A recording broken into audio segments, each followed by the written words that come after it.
And the pilot says, "Oh, that's João. João is Portuguese for John."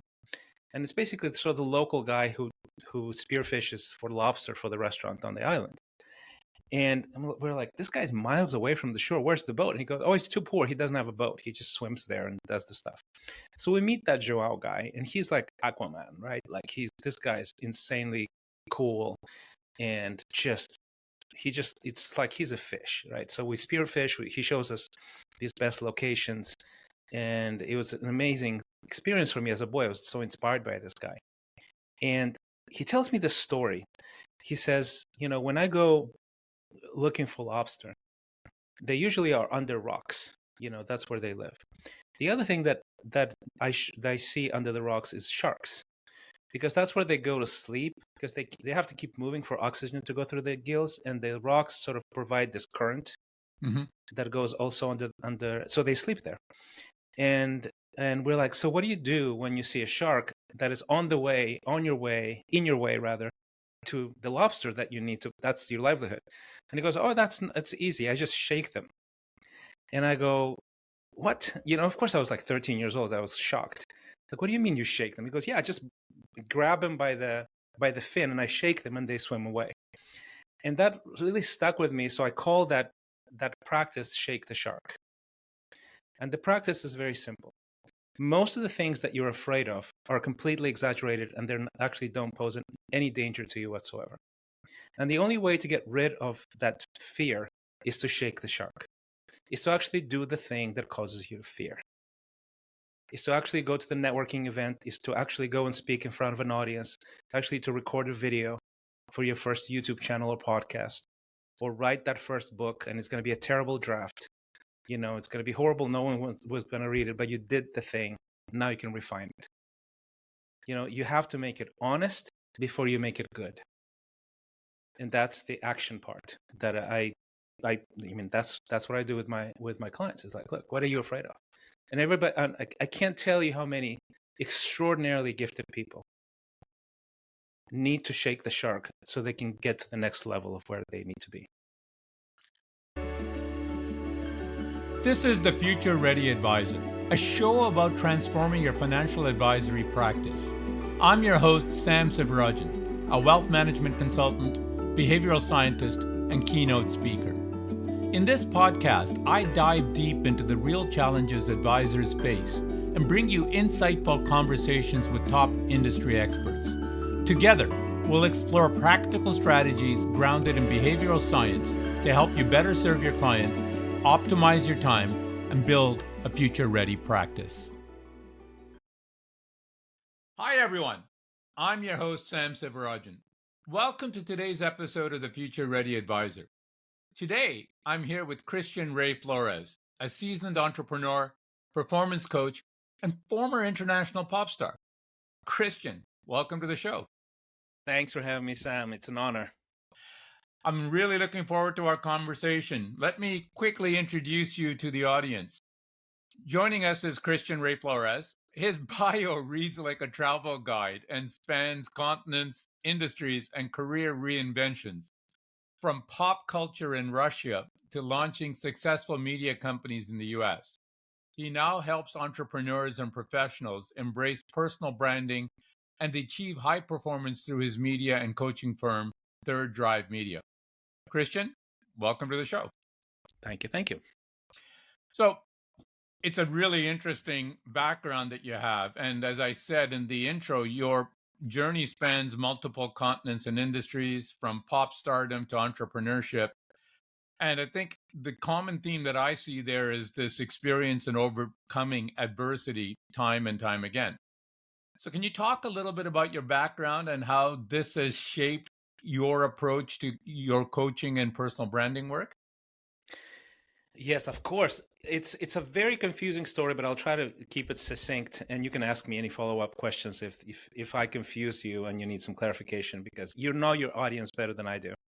So basically, the backdrop of the pop stardom thing that people usually notice, and I can talk about a little bit about that as well, is I was a refugee at age 5. My mom is Russian, my dad's Chilean. We're in Chile. There was a military coup. My dad was in a concentration camp.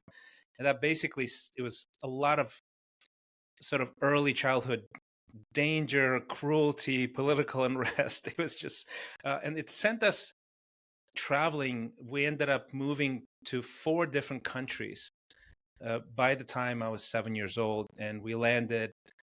I was 7 years old. We landed in Mozambique, in Maputo, which is the Southeast Africa, and I grew up there. So that was sort of my formative years were there, and that sort of early childhood stuff really shaped who I am, just like everybody else.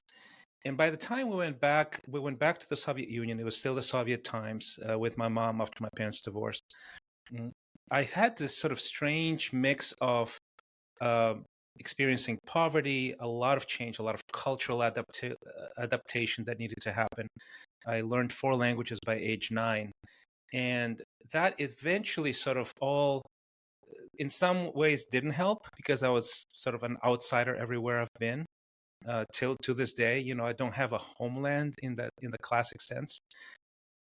My roots are not that deep, but also it gave me some superpowers and some abilities to take more risk, be more creative, be entrepreneurial, adaptation, things like that, and that all served me in both in my studies. I studied economics. I got a master's degree in economics, and then when I decided to try music because I was really bored with banking or finance at the time, and I'm sorry for the audience because you guys are financial advisors. I was very young, and I didn't find it a lot of fun right at the time. So I wanted to do music, and I became basically one of the top pop artists in all of that post-Soviet space, 15 countries, for about a decade, and played sports arenas and entertained millions of people on TV, radio, that kind of thing. So that's the quick backstory. That's pretty interesting. So, I mean, what is pop stardom in the Soviet Union or that era like? Can you talk a little bit about that experience? Yeah, it was this one window of freedom that happened, right? And it actually closed eventually, unfortunately. It's like after 75 years of communist rule, there was like it was an actual free press, free market environment. And it's like the Wild West, obviously, because none of the culture or the systems were calibrated towards something like that. And then it started closing up after authoritarian rule slowly started sort of coming back in the early 2000s. But I was one of those lucky recipients where I had something to offer, and there was no system to suppress that. So if the thing that you offer people like, then you become popular or successful, and that was sort of my experience. But it was pretty wild. It was really, really interesting. So that's an interesting comment that you make about knowing the value that you offer and that it resonates with the market. I'm sure you've struggled with it. I'm sure most of our audience has struggled with it. Internal obstacles like fear and the imposter syndrome. I think in particular for financial advisors, being independent, being on their own for a large part, competing against the likes of TikTok or financial influencers, this imposter syndrome or the challenge of knowing their value, I think is very prominent for them. What are the first steps that you would recommend that they should take to ensure that they have a resilient mindset and be able to fully embrace their personal brand with confidence? So I would say there's a couple of things, right? I would say just on the deepest level, it's all fear, right? Fear is the thing that stops us from achieving what we were meant to do in this world. It's the fear, usually not only of failure, but on a deeper level, it's a fear of rejection from other people. That fear, it's almost always exaggerated, right? And sort of developing a practice that acknowledges the fear, that records the fear, it's sort of this, it's emotional, it's mental, it's biochemical, it sort of washes over you in these waves, right? Imposter syndrome, things like that, anxiety. And everybody has it. Everybody has it. It doesn't matter how successful you are. It doesn't go away. It's very primal. And it's connected on the deepest level to fear. Now, acknowledging the fear and then understanding how to turn that around is basically the task you're describing. This is the thing. This is the holy grail of long-term success, right? The core pillar of it, at the very least. So the first thing I think is, how do you turn anxiety into creativity on demand? Do you have the skill and the process and the habits to do that? To me, that is a core competence, right? I always say that we want to be inspirational people, right? We want to be people who achieve on a high level. But the trade-off, either you set high goals and you set high habits to support those goals, or you have to lower your goals, as a matter of fact. It's you can't have it both ways, right? If you have high goals, you have to develop high habits. So I think having a lifestyle, rhythms of life that support that and get you from anxiety, from imposter syndrome, from sort of escapist behavior, procrastination, all of those things are all fruit of the same thing, fear. How do you get from that to action that is more constructive? So that's the one thing. And then the second piece is action itself. How do you actually take action, and why do you take action? And I'll tell you about the second piece with a story, if you don't mind me telling the story that I learned. When I was probably 13 years old, we were traveling around Africa, and we're flying to this little island to just be on the beach, and we did a lot of spearfishing at the time with my dad, and that was sort of our bonding thing. So we're flying this little airplane to an island, and we saw this little dark figure, and my dad goes, "What is that?" And the pilot says, "Oh, that's João. João is Portuguese for John." And it's basically sort of the local guy who spearfishes for lobster for the restaurant on the island. And we're like, this guy's miles away from the shore. Where's the boat? And he goes, "Oh, he's too poor. He doesn't have a boat. He just swims there and does the stuff." So we meet that João guy, and he's like Aquaman, right? Like this guy's insanely cool, and it's like he's a fish, right? So we spearfish. He shows us these best locations, and it was an amazing experience for me as a boy. I was so inspired by this guy. And he tells us the story. I think it was me and my dad. He says, when I go looking for lobster, they usually are under rocks. That's where they live. The other thing that I see under the rocks is sharks, because that's where they go to sleep, because they have to keep moving for oxygen to go through their gills, and the rocks sort of provide this current that goes also under, so they sleep there. And we're like, so what do you do when you see a shark that is in your way to the lobster that you need to, that's your livelihood? And he goes, "Oh, that's easy. I just shake them." And I go, "What?" Of course I was like 13 years old. I was shocked. Like, "What do you mean you shake them?" He goes, "Yeah, I just grab them by the fin and I shake them and they swim away." And that really stuck with me. So I call that practice "shake the shark." And the practice is very simple. Most of the things that you're afraid of are completely exaggerated, and they actually don't pose any danger to you whatsoever. And the only way to get rid of that fear is to shake the shark, is to actually do the thing that causes you fear, is to actually go to the networking event, is to actually go and speak in front of an audience, actually to record a video for your first YouTube channel or podcast, or write that first book, and it's going to be a terrible draft. It's going to be horrible. No one was going to read it, but you did the thing. Now you can refine it. You have to make it honest before you make it good.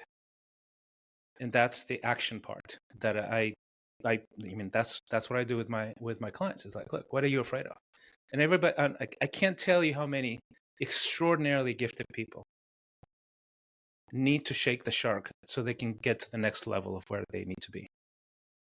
I like that. I love that story. And it reminds me, the Stoics have talked about this, and I think it was Seneca that said that what we're afraid of is more often exists in our imagination than in reality. And I think that's exactly what you're talking about. We see the worst case scenarios and we worry about it, we stress about it. And the reality of it is that 9 times out of 10, it's not going to be as bad, right? Or more importantly, I think what you're talking about is that things aren't going to go the way we plan necessarily, but we have the skill set, the ability, the training to be able to adapt and to adjust to whatever the world happens to throw at us. Exactly. You shake the shark, and the shark swims away, and you get access to the lobster only through shaking the shark. And that is actually true of anybody who starts anything at any time. Anybody who will shift from one state where you go, this is not sufficient to me. I want to pivot, or I want to scale, or I want to start a new career, or I want to add this new service to what I do, or I want to approach my potential customers in this particular way. Anybody who does anything like that has to shake a shark, because the fear of what's going to happen if it fails keeps us from doing us 90% of the time, right? And once you learn that is a truth, that's a fundamental truth, you can do it over and over and over again, right? And every time you make those changes and you shake the shark and you get to the lobster, you discover that you're capable of so much more than you expected. And that's the secret. So I was just sort of lucky enough to know that having so much uncertainty in life helps you a little bit with that, shaking the shark. So when I started my music career, I was like, everything around me keeps changing. There's like revolutions, civil wars. The Soviet Empire literally crumbles the year that I graduated with a degree in economics, and I just studied that, and so I was like, everybody's going to banking. If nothing is certain, and in some sense, nothing is certain if you think about it. We just have this illusion of certainty and this almost like addiction to certainty, right? But if nothing is certain, then anything is possible. And I think that sort of was my first spark of intuition that I listened to when I started a music career, because the odds of success in a music career are zero, very close to zero. And because I shake the shark and I just take one step at a time towards something I think I'm going to be good at, I mean, I find myself 3 years later playing sports arenas. And I've made that change several times, right? I went through that. I did philanthropy for a few years after I sort of eased out of my show business career. It wasn't satisfying for me. Again, I should have stayed. I could have stayed, and most people would stay because it's such a secure, respected, status high thing to do. But if you're internally dissatisfied, you can stay with it way longer than you want to, and you'll have regrets. And I just made the switch in about a decade or something like that. And I did it several times. So I've had now 5 different careers. And the minute I go, I think I'm going to be really good at this. I'm going to serve people well. I'm pretty confident this is going to work. And of course, that shark shows up every single time. And if you're trained to shake it, you'll discover something about yourself, a dimension of yourself that is going to give you so much more confidence, broaden your horizons. It's going to equip you to serve people at a higher level along many dimensions. And I think that's sort of the core message here. I think that's very powerful. I think that the point that you make about uncertainty and is being a constant feature in our lives rings true to me. I also think, and I want to explore this with you, that we live in a time right now where we see, for example, in social media, a curated stories of success. We see this technological advancements that we've made give people almost this false sense of belief that we control the future and we control the outcome. Yeah. And that creates, in some weird ways, this even greater discomfort with uncertainty, because we think uncertainty is not the norm when it actually is. Talk to me a little bit about your thoughts on that, but also you do performance coaching and branding. How do you think you shift mindsets in this world, both in terms of embracing uncertainty, embracing the imperfection, understanding the reality that the pictures of success that you see online or whatever are curated, so that they can actually not let these obstacles hold them back from becoming great in their chosen careers? Those two sides, performance, high performance, and personal brand strategy, are sort of two sides of the same coin. They're interconnected. And the reason, and our lack of personal brand development is entirely connected with our personal beliefs in how highly we can perform. Right. So it's sort of two sides of the same coin, right? And basically the gist of it, and I see this so often with the people that I work with, extraordinarily educated, capable, masterful at their profession, is there's always this pull towards not aiming too high. Mm-hmm. So you set your goals, you lower your goals closer to the middle, because fundamentally you're not convinced you can do extraordinary work at the highest level. Fundamentally, that's what's at the core of this, right? And it's always untrue. That's sort of the interesting, funny thing. Because extraordinary work is not this God-given random lottery kind of winning capability. It's really more of a state of being, a work ethic, the habits. High habits bring high goals, basically. And so we sort of hedge our bets, right? We'll go, yeah, I'm going to be a financial advisor, but I'm going to be in this niche because I look around and, 90% of the people, that's where they are. And I'm just not that guy. I'm not the superstar. I'm not the mover and shaker. I'm going to just be this sort of normal, or maybe slightly above normal, financial advisor. And what we're doing is we're actually this is fear speaking. And what we're doing is we're saying we're hedging our bets. And the fear is not a fear of failure, actually, fundamentally. I think it's a fear of rejection. What will they think if I aim higher and don't make it? And don't make it. That's really the fundamental thing that all of us wrestle with. And here's the irony of it. Because most people have this, all people have this struggle, most people will aim to the middle. Mm-hmm. Guess where the most competition is? In the middle. If you go higher, there's less competition. There's actually higher levels of success there. Premium benefits of all kinds, respect, status, opportunities. They all reside in the higher part of mastery. But we don't even aim for it in the first place. So the performance coaching piece is how do we get you the skills and the habits that support a higher goal rather than lowering your goals?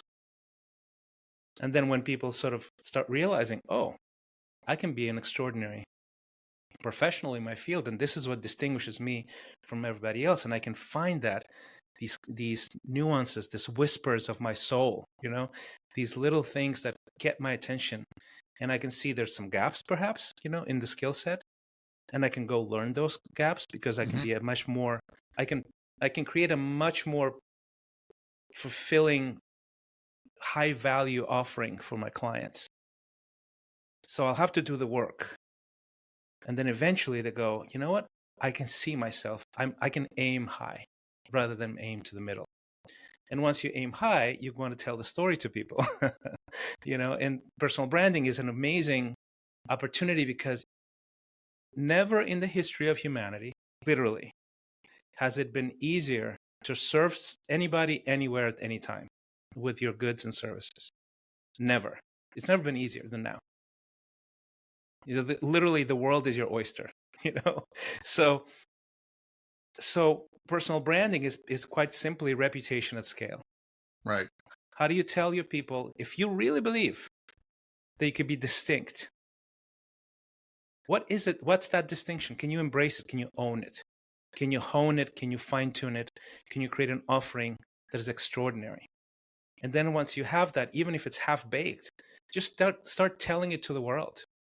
And as you tell it to the world, as people sort of bump against it and affirm some things, and then they correct some other things, your offering gets better and better and better. And then you tell that to the world. And the personal branding is just reputation at scale. Is how do you formalize, structure your offering in a way that is so distinct because people want to hear from you personally.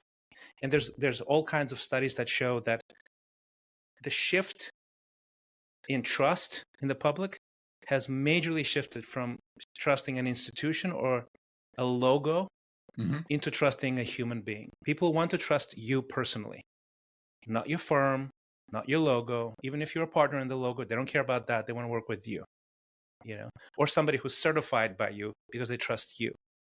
So that's the personal brand thing, and it allows just an incredible life of choices and opportunities where people come to you rather than you chasing people. That's basically personal branding. 100%. I think that you're absolutely right. I think it is the idea that this is an iterative process where you refine, you test it in the market and get better in the process. This is true in every field and every endeavor, certainly in the world of financial advice. Now, perhaps the added complexity, and I want your take on this, might be different than some of the other clients that you deal with, is that financial advisors operate in a highly regulated environment. Yeah. And may struggle to differentiate themselves because there's compliance, there's regulations of what they're allowed to say, how they're allowed to say it. Mm-hmm. What strategies do you suggest that people in this type of an environment maybe think about to be able to stand out, to be able to be that expert, be that star in that field, given those limitations? That's a fantastic question, and that's probably the first sort of comeback from somebody who works in a highly sort of standardized field, right? And I have sort of a general answer to that, and also an example, like real life example. So I think the answer is this: there are certain things that are regulated, and they're regulated for a reason. They're regulated to protect people's wealth, et cetera, and from abuse, and et cetera, et cetera. What's not regulated and shouldn't be regulated is human nature and character and integrity and personal touch and attention and transparency and authenticity and community. No one's going to regulate that because it's impossible to regulate. But let me tell you, if I speak to 3 financial advisors and one of them says to me, "Hey, Christian, if you work with me, I will know your name, your kid's name. You will not be a number or a stat for me. You'll be a human being with a family and a future. And I'm going to be looking specifically at your family and your future. In everything I give you, it will be from that angle. You will make the final decisions. I'm not going to tell you anything beyond that. But me as a human being, I will care. And I will help you make an educated decision by bringing you some of the top experts on the planet, interview them on my podcast, for example, just like Sam does, right? And I will give you access to all kinds of resources, educational material. I will give you everything you need to make informed decisions, and I will care about you personally. And then there's 2 others that say, "Hey, we do plan A, plan B, plan B. This is plan C. This is the pricing. What do you want to do? Do you want to work with us?" I'll choose the guy who cares. Mm-hmm. That's a great example. I'll choose and there's all kinds of things that stream from that actually in the offering that don't fall under any regulations whatsoever, right? There's an emotional connection, there's wisdom. All of those things are not measured by regulations at all, Wisdom. I mean, if you come across as somebody who is confident, who is wise, who is caring, who doesn't have this sort of self-seeking energy about you, you will win more business. I can guarantee you can even have the same exact results as other people do, but because of how you are, people will trust you. I'll give you a very specific example. I have this young executive who went through my program, and he's in commercial real estate, very, very good at his job, and he's working in this corporate setting where it's very much you're very much a cog in a machine, right? There's a machine.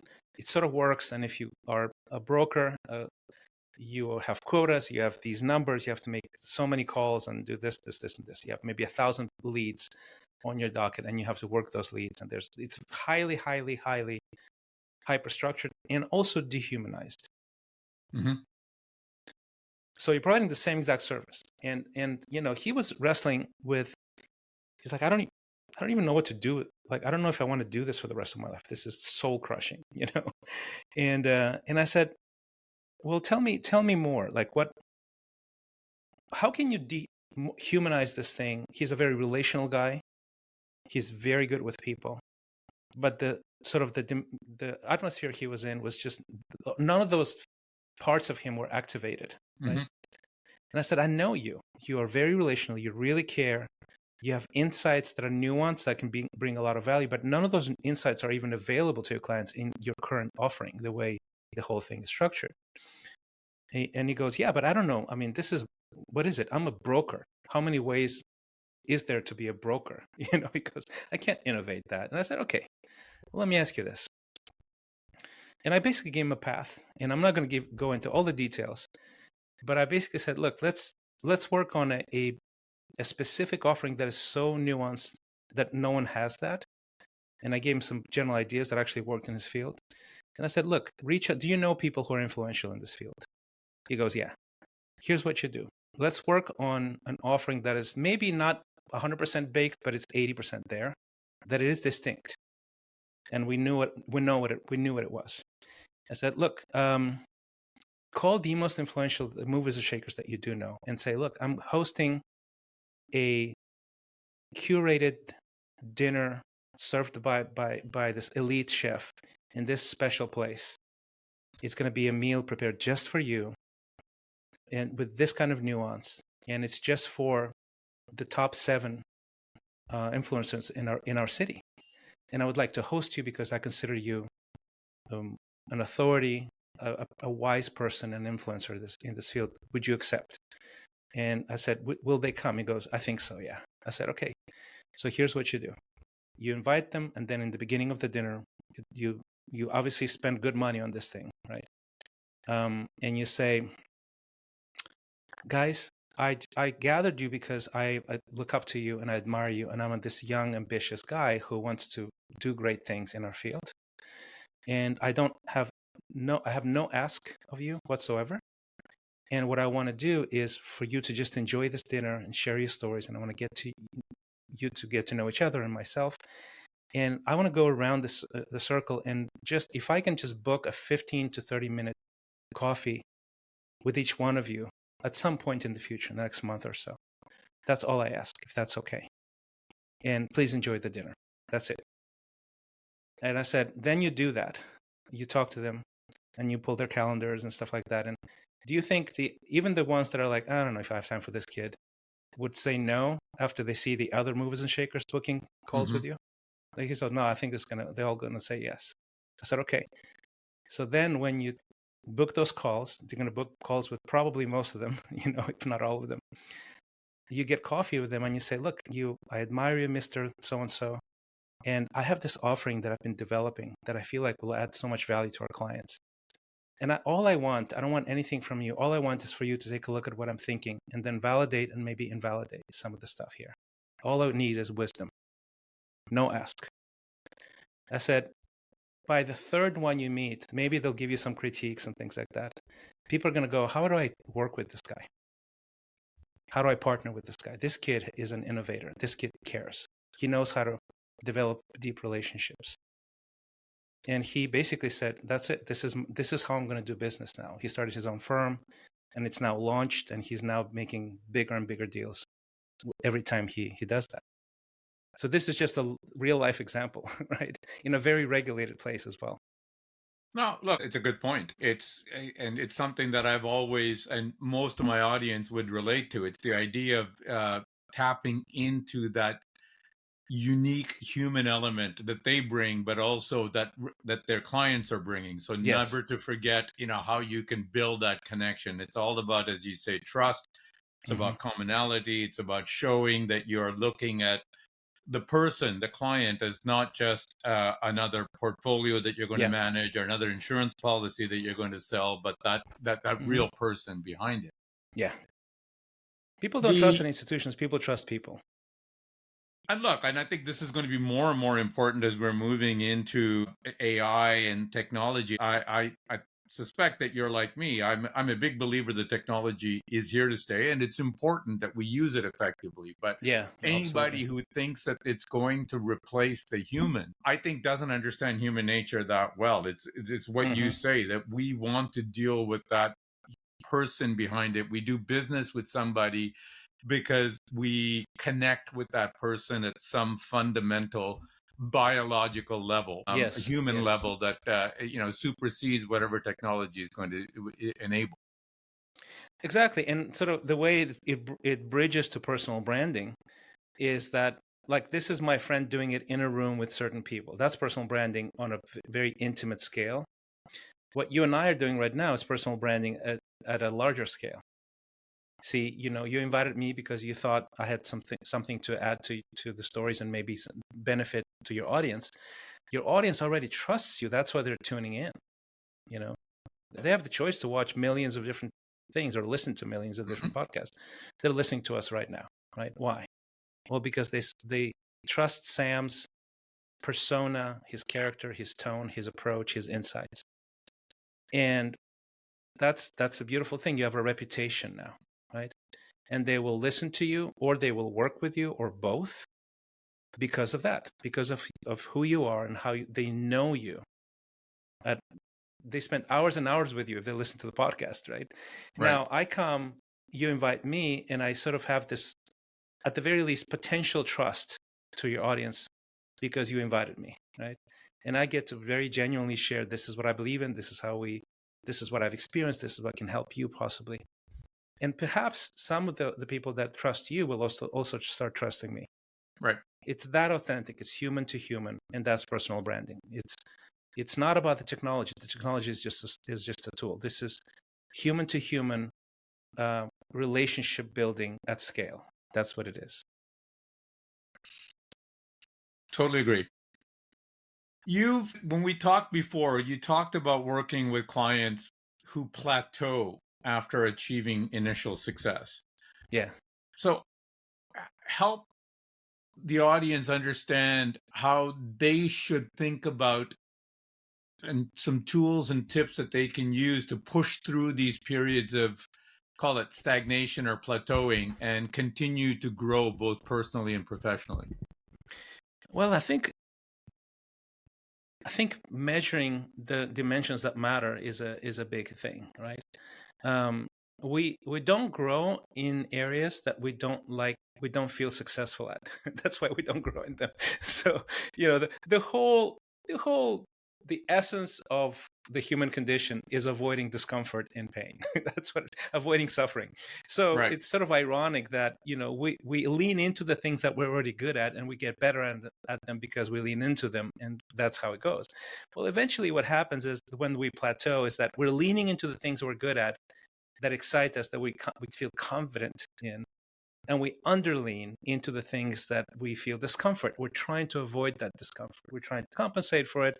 We delegate it away. We hired it away. We ignore it and things like that. And eventually, the things that are still essential that you can't delegate, they catch up with us, right? And it could be you're an extraordinary technical person, and you lack relational skills, right? Now, that's definitely a ceiling for you when it comes to building anything, any team, any company, etc. It could be, you're extraordinary team builder and a leader in your company. You're great with finances and strategy. You're super educated, but your life at home is falling apart, and now that has an emotional toll on you, Mm-hmm. and your level of creativity, excitement, it just drops, right? Because, quite frankly, um, you have a bad marriage. Guess what affects who that affects? Also, your kids. Now your kids start suffering or resenting you. I have 3 girls who already left the house. And I'll tell you, I don't care how successful you are financially, professionally. If things are not good at home, nothing is good. That's just true. And your team, your coworkers, and your clients will feel that at some level. You can't just hide that. That's how you plateau. So it's all these things, right? There's all these flat sides that we have and we ignore. And the plateau is really an opportunity for you to correct a flat side, basically. And what is it then? What's the flat side? And that's the big question. What are you trying to ignore? What are you rationalizing away as unimportant? And we explore that usually. So we use this tool called the exponential radar, which is basically 7 different dimensions. And it's it's a very simple tool. And we just score ourselves between 1 and 10 across 7 different dimensions. And there's a total score between all of them. And it's fascinating how something so simple can make us aware if we just look at it and talk about it and analyze it long enough of our flat sides. And I can, just from working with so many people over time, I see it over and over again. Like I can predict very much accurately your ceiling if you are between a 1 and a 3 and a 4 across 3 different dimensions. You have a ceiling in front of you. If you haven't hit it yet, you will hit it soon, basically, right? I can also predict that if you're between an 8 and a 10 across 7 dimensions, you're going to fly. It's just a matter of when. That's all. You're going to fly. You're going to do so great. I'm so happy for you already, basically, but that's how accurate that thing is, right? So we use this tool all the time. And when we speak, we sort of say, hey, I'm a 5 on finances, or I'm a 3 in relationships, or I'm a 10 on fun, and there's others. There's fitness, there's faith, there's the spiritual component. And those things are based out of a Harvard, I derived that from the Harvard study for human development. That is the most thorough longitudinal study in human flourishing in history, over 80 years, tracking hundreds of people. And those are the dimensions that will make you healthier, wealthier, and have you live longer. So it's hard data that backs this up.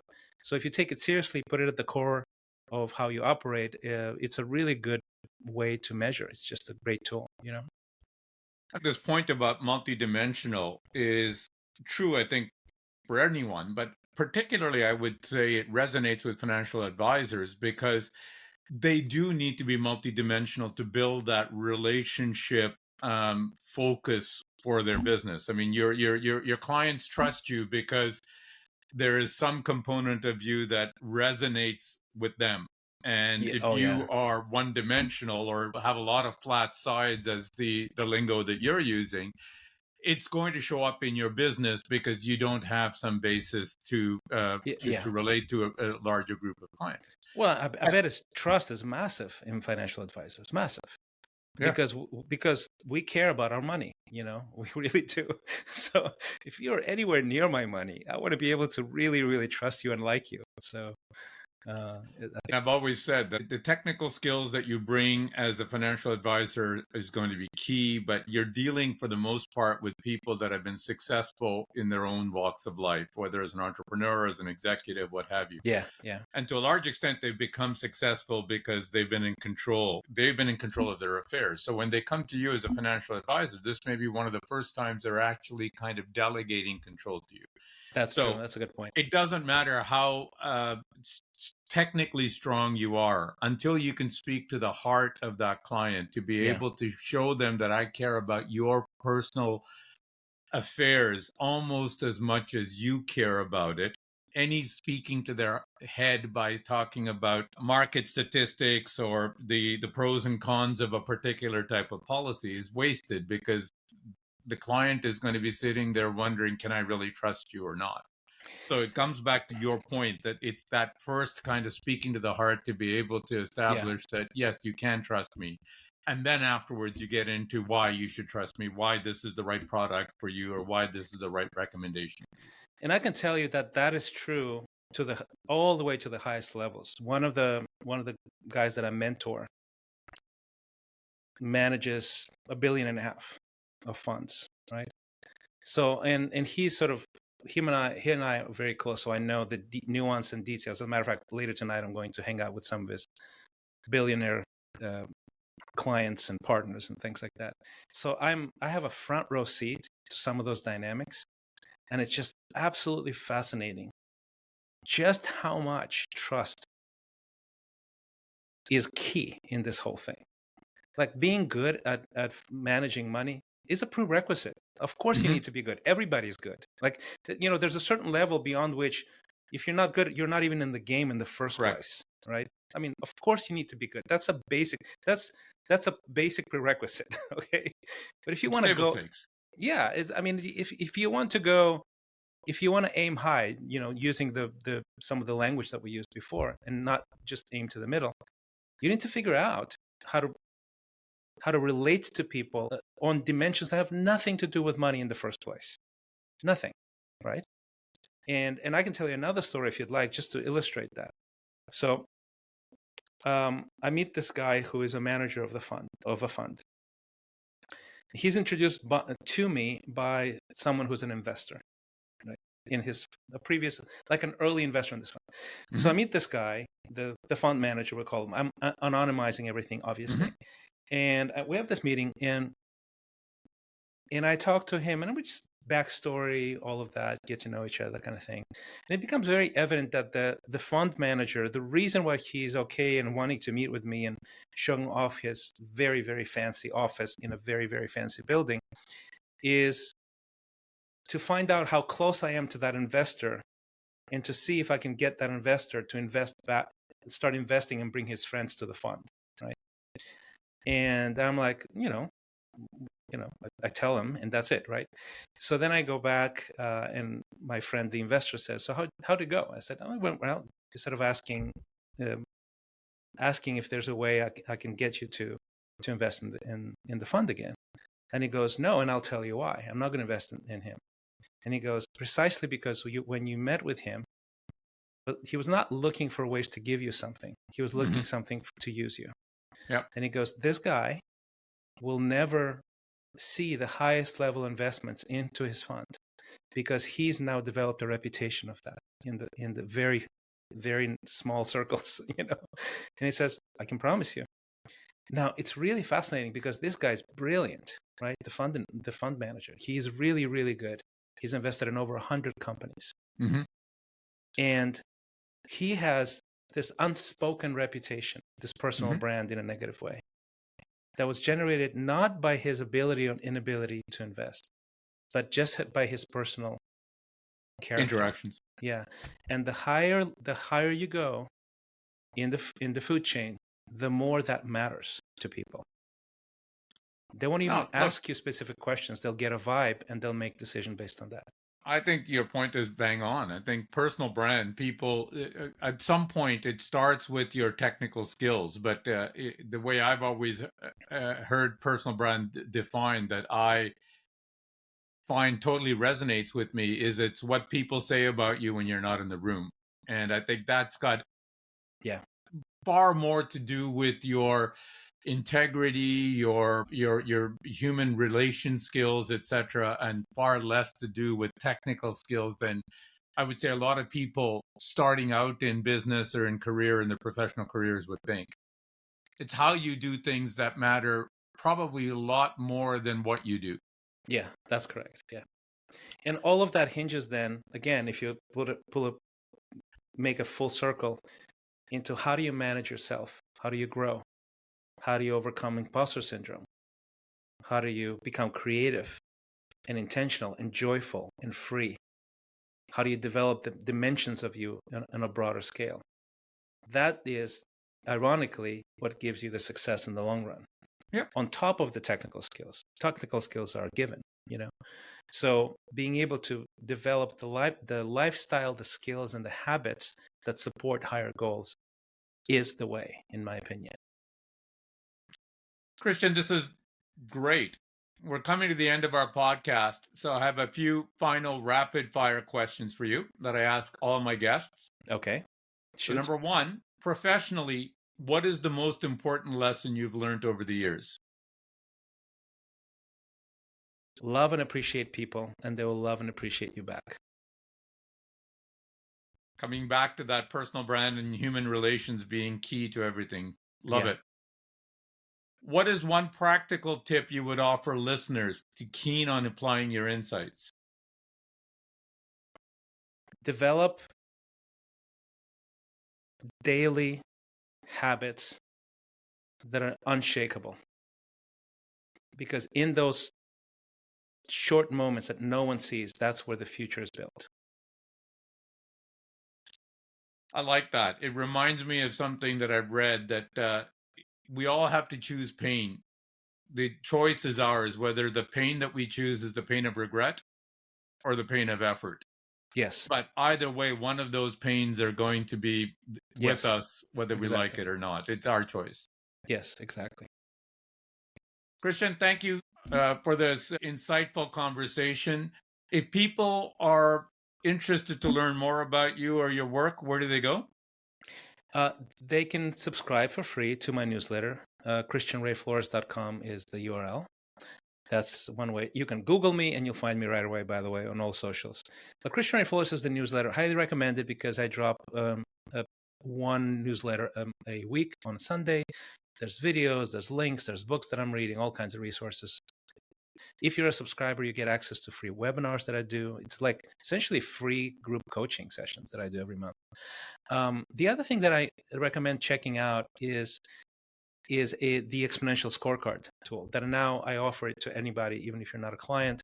We developed it. It's really well done. It takes about 8 to 9 minutes to complete. It's about 40 plus questions, but you get a report in your inbox on where you stand, essentially, on the most important things. If you want to find that, you go to my coaching website, Exponential without an E, starts with an X, exponential.life/score. That's where you find it. Awesome. Christian, thank you for joining us today on the Future Ready Advisor podcast. Thank you, Sam, for having me.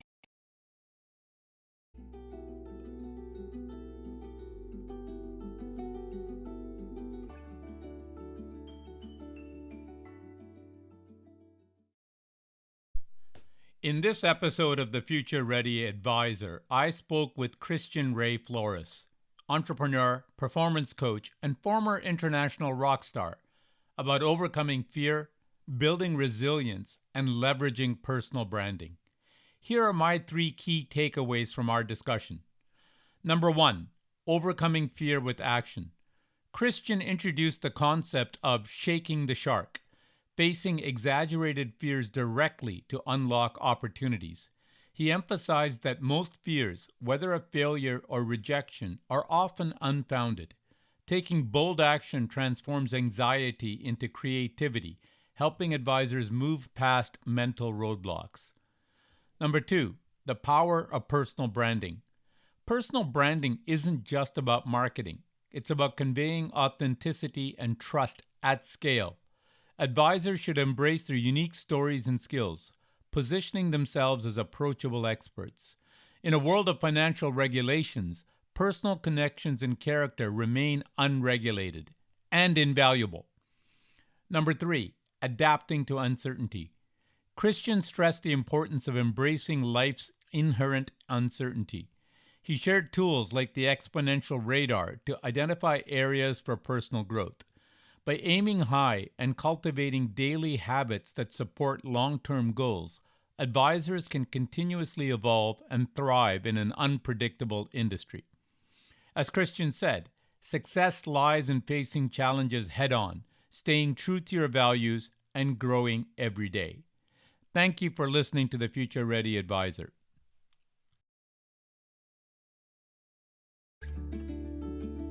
You've been listening to the Future Ready Advisor.